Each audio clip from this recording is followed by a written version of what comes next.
राष्ट्रवादी अजित पवार पक्षाकडून आणखी एका गुंडाला पुण्यातून उमेदवारी दिल्याचं समोर आलंय। गुंड बापू नायर याला राष्ट्रवादीकडून उमेदवारी देण्यात आलेली आहे। आंदेकर माने पाठोपाठ बापू नायरला देखील उमेदवारी दिल्यानं राष्ट्रवादीचं घड्याळ गुन्हेगारांच्या हाती असल्याच्या चर्चांना पुण्यामध्ये उधाण आले।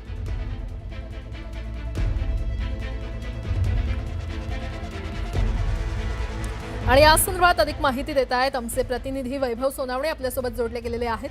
वैभव, काय अपडेट? प्राजक्ता, राष्ट्रवादीकडून यापूर्वी आंदेकर याची सून आणि भाऊजाई सोनाली आणि लक्ष्मी आंदेकर यांना उमेदवारी देण्यात आलेली होती।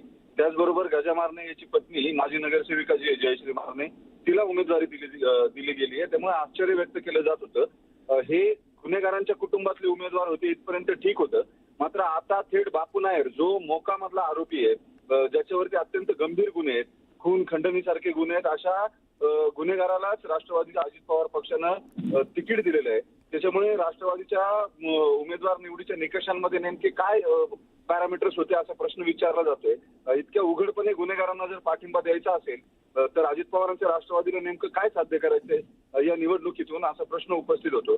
त्याच्यामुळे चौफेर टीका जी आहे ती अजित पवार यांच्या राष्ट्रवादीवरती आता सुरू झालेली आहे। या सगळ्या उमेदवारांच्या तिकीट वाटपामध्ये चांगले आणि निवडून येणारे असे उमेदवार राष्ट्रवादीला मिळाले नाहीत का, हा सगळ्यात महत्त्वाचा प्रश्न आहे।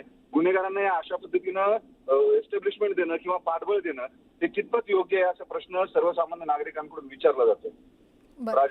वैभव, धन्यवाद या संपूर्ण माहितीसाठी।